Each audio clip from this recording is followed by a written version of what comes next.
Bom, e agora eu vou trazer para vocês sobre um dos livros mais citados, mais falados e mais procurados sobre a história de Jaboatão dos Guararapes, que é Jaboatão dos Meus Avós, de Van Hoven Ferreira Veloso, né? Este livro é, sem dúvida, um dos mais importantes sobre a história do município de Jaboatão, certo? E ele recebeu 3 edições, né? A primeira edição, ou seja, a mais antiga, né? Essa daqui da capa roxa, que foi lançada em 1978, tá? Então, essa primeira edição, ela vai trazer, né, vários elementos sobre a história de Jaboatão, sobre os fundadores, os primeiros engenhos, sobre as usinas de açúcar, sobre a história das igrejas, dos templos religiosos, né, das indústrias, das personalidades que marcaram a época, né.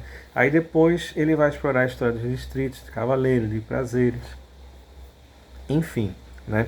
Essa primeira edição, justamente por ser mais rara, ela acaba, quando você encontra, às vezes encontra ela com preço mais caro, né? Porque foi a primeira edição, essa da capa roxa.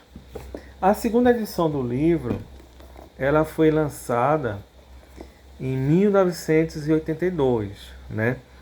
E ela é mais rica se comparada à primeira edição, né? Porque na época, né, o autor, depois que lançou a primeira edição, ele citou falta de algumas coisas, ele viu a necessidade de ampliar, né, a obra.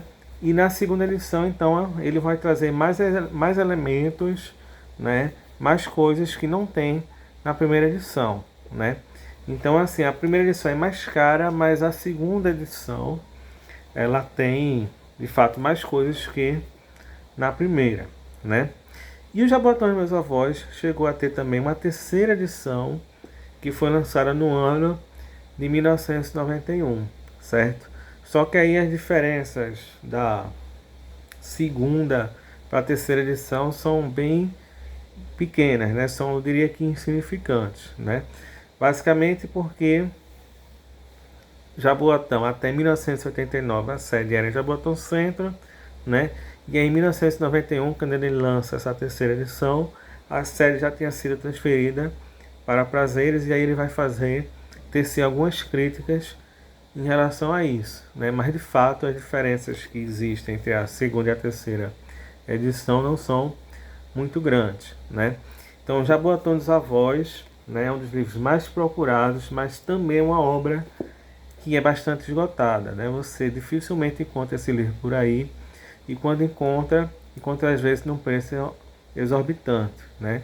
Então daí vem a necessidade, né, não só desse livro, mas de todos os outros que eu tenho trazido para cá, das prefeituras, dos municípios, até mesmo do governo do estado, de despertar o interesse de resgatar essas obras de história municipal que estão ficando raras e cada vez mais esgotadas.